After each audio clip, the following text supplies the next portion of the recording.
नमस्कार। दैनिक shift time में आप सभी का बहुत बहुत स्वागत है दर्शकों। जिस तरह से आप जानते हैं 2 दिन पहले हमने आपको एक खबर बताई थी जो कि बिलावर की थी, कठुआ डिस्ट्रिक्ट के अंतर्गत आया था बिलावर, जहां पर मखदुद्दीन ने एक मस्जिद शरीफ के अंदर जाकर कुरान पाक को सिर पर रखकर किस तरह से उन्होंने बाद में अपनी जीवन लीला को समाप्त किया था। और उन्होंने पुलिस पर काफ़ी गंभीर आरोप लगाए थे कि मैं किसी आतंकवादी को नहीं जानता और इन्हें ज़बरदस्ती मुझे OGW वर्कर कह रहे हैं और मुझसे कन्फेशन करवाया गया।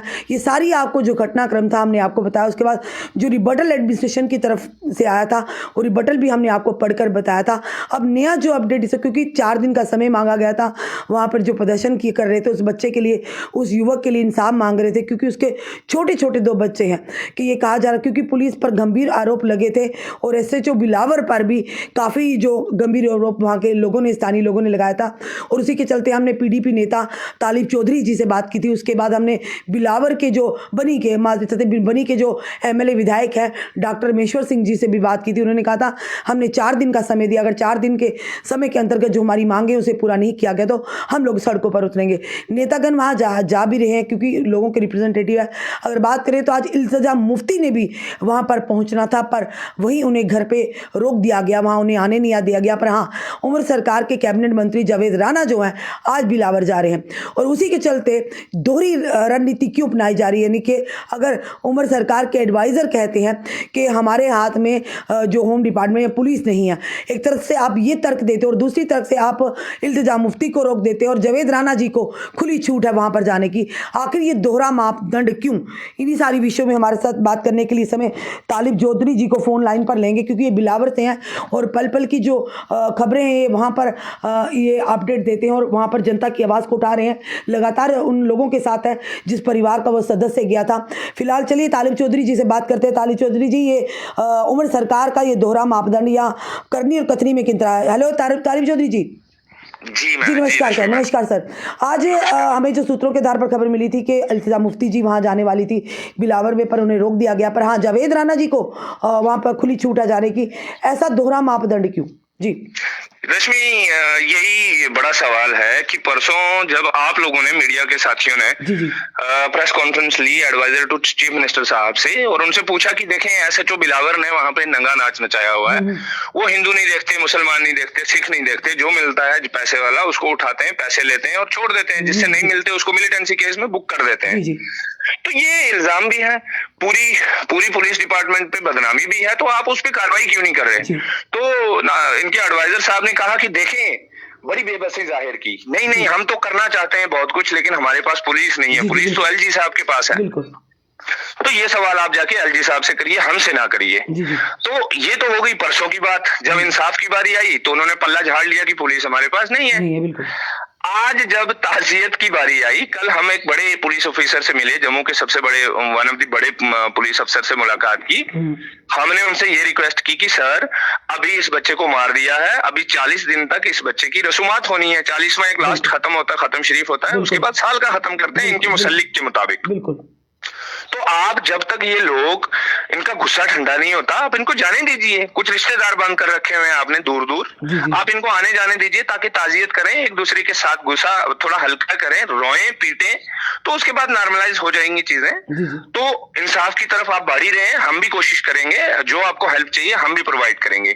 लेकिन आज ही जब कल बात हुई इल्तिजा मैडम से, तो उन्होंने कहा कि मैं कठुआ आ रही हूँ, तो हमने भी, चूंकि मैं तो यहीं पे था, तो हमने भी ये फैमिली से बात की और फैमिली बहुत खुश हुई कि इल्तिजा महबूबा मुफ्ती साहिबा की बेटी हैं और इल्तिजा ही वो पहली लीडर हैं जिन्होंने उनके हक में आवाज बुलंद की प्रेस कॉन्फ्रेंस करके, लीडर्स में से। तो ये लोगों को बड़ी उम्मीद बंधी कि चलें वो आ रही हैं तो कम अज कम हम, वो जो मासूम बच्चे, छोटे छोटी 2 बेटियां हैं, करने क्या आना था इल्तिजा मुफ्ती साहिबा को? वो कौन सा प्रोटेस्ट करती यहाँ पे आके? उनको उन बच्चियों के सर पे हाथ रखना था, उस बहन को सहारा देना था, उस माँ को सहारा देना था जिनका 24 साल का बच्चा छीन लिया। तो उनसे बात करनी थी। बाकी लोगों के, जिनके 100 के करीब लोगों को मिलिटेंसी केस में उठा रखा हुआ है, उसमें गद्दी भी है और गद्दी हिंदू होता है, उसमें मुसलमान कश्मीरी भी है, उसमें गुजर बिरादरी के लोग भी हैं, उसमें 1-2 डोगरा भी होंगे। तो इसमें जो पैसा, जिनके पास 4 पैसे हैं, जहां से लग रहा था SHO को कि यहां से 4 पैसे मिलेंगे, हर उस शख्स को उठा के इन्होंने मिलिटेंसी केस के साथ लिंक किया हुआ है। तो ये बहुत बड़ा स्कैंडल है एक। जी जी और मतलब पुलिस डिपार्टमेंट के मतलब ईमानदारी पे धब्बा है ये। एक एसएचओ की वजह से आप पूरे डिपार्टमेंट को खा रहे हैं। जी चलिए वो उनका मसला है। आज आप देखिए कि अगर उमर साहब की बात माने परसों वाली कि जनाब उनके पास पुलिस नहीं है, तो आज जब ताजियत की बारी आई जावेद राणा साहब के लिए, हमने सुना कि जनाब जावेद अहमद राणा साहब यहाँ पे आ रहे हैं, जो आज ट्राइबल मिनिस्टर भी हैं, फॉरेस्ट मिनिस्टर भी हैं। बिल्कुल बिल्कुल वो अच्छी बात है रश्मि मैम, वो इसी बिरादरी आना से भी चाहिए, ताल्लुक बिल्कुल रखते हैं, बिल्कुल बिल्कुल इस बिरादरी से भी ताल्लुक रखते हैं। वो अगर मिनिस्टर ना भी होते तो भी उनको आना चाहिए आना था, चाहिए, बिल्कुल लेकिन वो चलिए हमारे मिनिस्टर हैं। तो क्या पहला सवाल तो ये है कि क्या उमर अब्दुल्ला साहब ये चूंकि बच्चा गुजर बिरादरी से ताल्लुक रखता था जिसको शहीद कर दिया गया, क्या ठगना चाहते हैं सिर्फ गुजर बिरादरी के लीडर को बेच के? नंबर 2 कि आप जो कह रहे थे, आप बड़ी बेबसी जाहिर कर रहे थे कि हाय हाय मैं तो बहुत कुछ करना चाहता हूं लेकिन मेरे पास पुलिस नहीं है।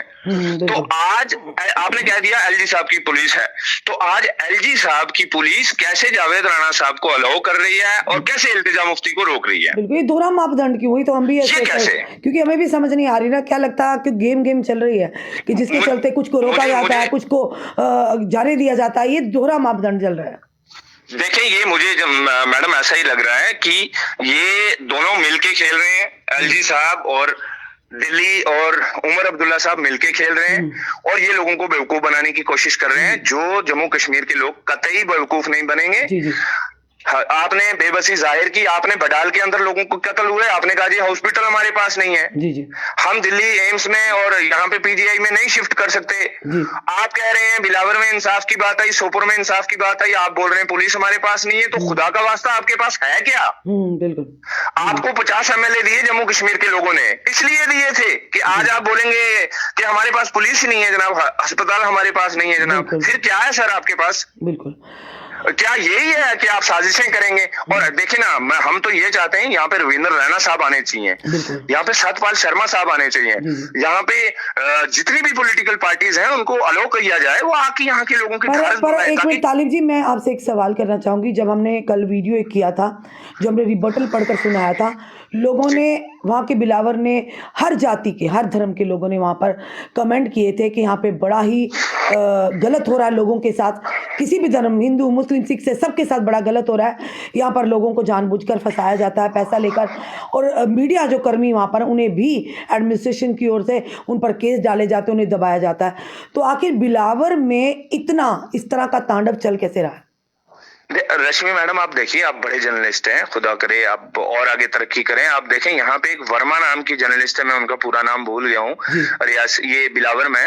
उन बेचारों को परसों जिस लड़के की डेड बॉडी हमें लेनी थी, उनको सुबह 10 बजे से लेके शाम के 5 बजे तक पकड़ के रखा गया। बिल्कुल बिल्कुल बिल्कुल, उनको रोका रखा, और जो भी मीडिया वाले जेन्युइन बात करने वाले हैं उन सबको धमकाया जाता है, उन सबको रोका जाता है।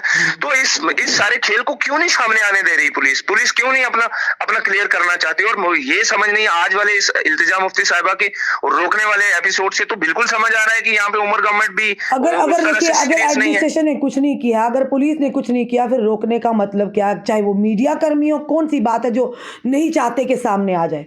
बिल्कुल सही है, बिल्कुल। और जो हम देखें, मैं एक एक्टिविस्ट हूँ रश्मि जी, मैं यहाँ पे हूँ, यहाँ पे हिंदू बिरादरी के नौजवान भी बहुत सारे हैं, कुछ मिलने के लिए आने वाले हैं। हम बहुत सारे इस पे काम कर रहे हैं कि इसके पीछे असल में कहानियां क्या है। एक छोटे से मसले के पीछे बहुत लंबी स्टोरी है, तो हम उन परतों को एक एक करके आने वाले दिनों में खोलेंगे, लेकिन वो परतें ना खुल जाए, इसलिए एडमिनिस्ट्रेशन कोशिश कर रही है कि एक्टिविस्टों को भी दबाया जाए, पॉलिटिकल लीडर्स को भी ना आने दिया जाए, अपोजिशन को भी दबाया जाए, लेकिन गवर्नमेंट के उन लोगों को भेजा जाए जो कि वहां पे जाके पता नहीं क्या करेंगे। एक तरफ से आप बेबसी जाहिर कर रहे हैं, उमर अब्दुल्ला साहब खुद चीफ मिनिस्टर बेबसी जाहिर कर रहे हैं, और दूसरी तरफ से मिनिस्टर साहब को ट्राइबल मिनिस्टर। ये तो दोहरा मापदंड हो गया ना, एक के लिए आपकी हमदर्दी और दूसरे को आप रोक ले, यानी आपकी खुद की नीयत ही खराब है, तो ऐसा तो होगा ना फिर। बिल्कुल बिल्कुल बिल्कुल। मुझे एक चीज बताइए, 4 दिन का आपने समय दिया था, अब 4 दिन के क्या आगे का स्ट्रेटेजी है? क्या एडमिनिस्ट्रेशन ने बातें मानी है? जो शर्तें आपने 3 रखी थी, रमेश्वर जी से भी बात हुई थी, जो विधायक है, आपसे भी बात हुई थी, क्या आगे की स्ट्रेटेजी है?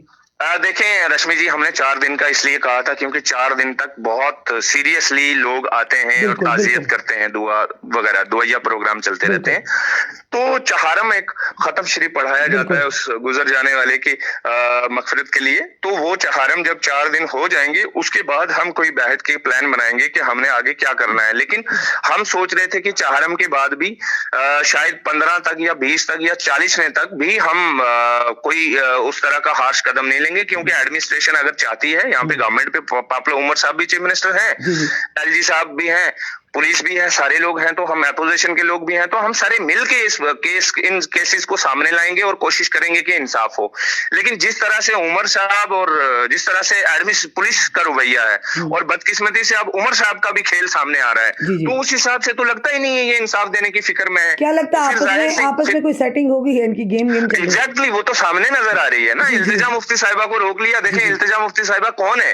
ये होम मिनिस्टर ऑफ इंडिया की निवासी है, एक्स चीफ मिनिस्टर साहिबा की बेटी है। इनसे बात हुई आपकी इल्तिजा मुफ्ती जी से? उन्होंने क्या कहा? उन्होंने ट्वीट किया हुआ है ना कि मुझे घर पे रोक लिया, लॉक कर दिया। मेरी मैडम से बात हुई, मेरी मैडम से सुबह बात हुई। उनको आज निकलना था, उनको 1 बजे जम्मू पहुंचना था, फ्लाइट थी उनकी। देखिए, ताज़ियत करने तक कोई भी कहीं जा सकता है, उसमें रोक नहीं होनी चाहिए। वो हर धर्म मिल्लत की बात से उठकर, तो वो तो ताज़ियत के तो किसी को भी रोकना नहीं चाहिए। पर ये दोहरी जो रणनीति चल रही है, एक तरफ जावेद हमराना जी को जाने की इजाज़त दे रही, इल्तिजा मुफ्ती को वहाँ की, क्योंकि संवेदना जताना हर एक नेता का काम है। वो लोगों के रिप्रेजेंट करते हैं, जनता को उनसे उम्मीदें होती हैं। कर क्या सकते हो? उस युवक को वापस तो कोई ला नहीं सकता, पर कम से कम उस परिवार को ये ना लगे कि हमारे साथ कोई नहीं है, हर कोई हमारे साथ है। जी बिल्कुल बिल्कुल बिल्कुल बिल्कुल सही कह रही हैं आप, बिल्कुल सही कह रही हैं जी। तो अब क्या यानी कि क्या कहना चाहेंगे कि किस तरह का? रश्मि जी, अब मेरी आखिरी आपसे गुजारिश ये है, आपके जरिए से आपके सुनने वालों को, कि ये जम्मू का एक बेटा था जिसे मार दिया गया। इसकी जगह एक डोगरा भी हो सकता था, हिंदू बिरादरी से ताल्लुक रखने वाला, क्योंकि एसएचओ की आंखों में खून छटा हुआ है। वो चाहता है कि यहाँ पे बेशुमार पैसा इकट्ठा करे, वो चाहता है, उसके कुछ और करंदे भी हैं। और मैंने कहा ना, बहुत सारी चीजें खुलेंगी आने वाले दिनों में। लोगों को कहिए, अगर लोग, देखिए हम तो ओपनली कह रहे हैं, कोई भी अगर आपके पास कोई भी तथ्य है, कोई प्रूफ है, जनता से कहेंगे कि क्योंकि कल भी हमें तालिब जी कॉल आया था एक युवक का, वो इतना परेशान था, करता मैडम मुझे ये इस केस में नहीं, पर मुझे भी सेम उसी लड़के की तरह बड़ा प्रताड़ित किया था और मैं बहुत हरास हुआ। तो हमने उनको बोला, मैंने कहा आप मैं आपको फ़ोन लाइन पे लूँगी, आप टेंशन मत लीजिए, जो भी आपके साथ हुआ आप ओपनली बोल सकते हैं। हमारे प्लेटफॉर्म ना किसी से डरता है, ना सच्चाई को दबाता है, ना ही हम किसी के प्रेशर में आते हैं, चाहे कोई मंत्री हो, चाहे कोई ब्यूरोक्रेट हो, चाहे पुलिस का कोई आला अधिकारी हो। बात सीधी है भाई, सच्चे तरीके से हम सामने लाएंगे। किसी के पास भी तथ्य, बिलावर की जनता सुन रही है अगर आपके माध्यम से, तो आप आइए हमारे चैनल में, प्लेटफॉर्म में खुले हाथ से, आप जो भी सच है आपके साथ, हम आपकी मदद करेंगे उस सच को सामने लाने में। हाँ रश्मि मैडम, ये बिल्कुल सही बात कही आपने। मैं भी गुजारिश करता हूँ बिलावर के नौजवानों को भी, और पूरी स्टेट में कोई नौजवान अगर इस तरह से परेशानी में है, लेकिन बिलावर कठुआ में ये ज्यादा मसला चल रहा है। मीडिया को क्यों रोक रहे हैं भाई? किसकी हिम्मत है मीडिया को रोकने की? मीडिया को क्यों रोकते हैं भाई? मीडिया जनता का आईना है, मीडिया जनता की आवाज है, और आप उसी आवाज को दबाने की कोशिश करेंगे। कहीं से भी होंगे, हम उस आवाज को दबने नहीं देंगे, हम उस आवाज को बुलंदी से उठाएंगे। अगर किसी के भी साथ भी, हमारे लिए कोई धर्म जात पात कोई मायने नहीं रखता, हमारे लिए सब बराबर है। जब हम माइक उठाते हैं तो कोई भी हो, हम उसकी आवाज़ उठाएंगे। हमें कोई ना दबा सकता है, ना ही पीछे कर सकता है, ना ही प्रेशराइज कर सकता है। आपसे भी निवेदन है तालिब जी, अगर आपके ही संपर्क में वहाँ कोई भी अगर किसी के साथ गलत होता, उन्हें कहिए, आइए हमारे प्लेटफॉर्म में, हम आपकी आवाज़ को बुलंद करेंगे। जी रश्मि जी, मैं इसीलिए तो यहाँ पे बिलावर में हूँ रुका हुआ, कि मजीद कोई नौजवान ऐसा कदम ना उठा ले, ये पुलिस की हरासमेंट और पुलिस की प्रताड़ना की वजह से कोई इतना हार्श कदम ना उठा ले, एक्सट्रीम कदम ना उठा ले। तो मैं भी आपके चैनल के जरिए से अपील करता हूँ कि बराए करम जितने भी नौजवान हैं, वो किसी भी जात बिरादरी से ताल्लुक रखते हो, आपको पुलिस का अगर प्रेशर है, पुलिस ने आपको हरासा किया या पुलिस का आपको दहशत है, टेरर है, तो आप घबराइए मत, हमसे राब्ता करिए, रश्मि मैडम से राब्ता करिए, बाकी मीडिया वालों से राब्ता करिए और अपनी बात आन की पब्लिक प्लेटफॉर्म पे रखिए। ये अगरचे लीडर ऑफ अपोजिशन को रोक सकते हैं, लेकिन उनके मुंह पे ताले, उनके घर के दरवाजों को ताले लगा सकते हैं, लेकिन किसी आप रश्मि मैडम के मुंह पे ताले नहीं लगा सकते, इल्तिजा मुफ्ती साहिबा के मुंह पे ताला नहीं लगाया जा सकता, अपोजिशन के जितने भी लीडर्स हैं उनके मुंह पे ताला नहीं लगाया जा सकता। लेकिन बड़ा अनफॉर्चुनेट गवर्नमेंट का पार्ट आज सामने आया है, वो बड़ा अजीब है, लेकिन हम इंशाल्लाह लड़ने को तैयार हैं, आगे बहुत जोर से लड़ेंगे। गवर्नमेंट जितना दबाने की कोशिश करेगी, हम उतने जोर से उभरेंगे, ये मेरा धन्यवाद है आपसे। धन्यवाद धन्यवाद तालिब जी हमारे साथ जुड़ने के लिए। Thank you. ये थे हमारे साथ तालिब चौधरी जी जो बिलावर से थे, वहीं पर उस दिन से जिस दिन से जो कि मखनदीन की जिन्होंने अपनी जीवन लीला को समाप्त किया था, उसी दिन से उस परिवार के साथ खड़े हैं। पर एक विडंबना की बात है, सरकार के एडवाइजर जो है, एडवाइजर टू जो उमर अब्दुल्ला जी, वो कहते हैं कि उनके एडवाइजर कहते हैं कि हमारे पास होम डिपार्टमेंट नहीं है। जब किसी गरीब की बात करनी हो या किसी कांस्टेबल की जो उम्र को उसको एज रिलैक्सेशन देनी थी, तब आपके पास कुछ नहीं था। हमने लगातार आवाज़ भी उठाई थी और लोग उमर अब्दुल्ला जी से मिले भी थे। तब आप कहते हैं कि होम डिपार्टमेंट एलजी के अधीन है। तो आज जब इल्तिजा मुफ्ती, चाहे वो कोई भी हो, एक आम इंसान भी क्यों ना हो, अगर किसी के लिए ताज़ियत के लिए जान सकता, तो किसी को कोई अधिकार नहीं रोकने का। अगर रोकना है तो सबको रोकिए, अगर जाने देना है तो सबको जाने दीजिएगा। एक तरफ जावेद अहमद राना जी को जाने की इजाज़त दी जा रही है, तो आखिर ये खेला क्या चल रहा है? क्या लगता है कोई सेटिंग हो गई है? यानी कि ये उमर अब्दुल्ला जी जो कहते थे मैनिफेस्टो में रखा था 200 यूनिट बिजली फ्री देंगे, और एक तरफ आप स्मार्ट मीटर की अवेलना करते थे, उसकी अपोज करते थे, और अब आपके तेवर और आपकी ज़ुबान भी बदल गई। आपने कहा अब स्मार्ट मीटर लगेंगे तो तब भी आपके यानी कि आपको 200 यूनिट बिजली फ्री मिलेगी। आपके मैनिफेस्टो में तो आपने ये नहीं रखा था। वो वीडियो भी हमारे पास है पहले की और अब की। जब पहले आपने कहा था हम देखते हैं कैसे आप स्मार्ट मीटर को जनता फैसला करेगी, और ये इलेक्शन के बाद पता चलेगा कैसे आप स्मार्ट मीटर को लगाते हैं, और अब आप कहते हैं स्मार्ट मीटर लगाएंगे तभी आपको 200 यूनिट बिजली फ्री मिलेगी। तो उमर अब्दुल्ला जी, आपकी करनी और कथनी में अंतर है। ये जनता ही जिन्होंने आपको मैंडेट दिया, और ये जनता ही है जो सर पर बिठा सकती है ताज पर, और ताज से उतार भी सकती है।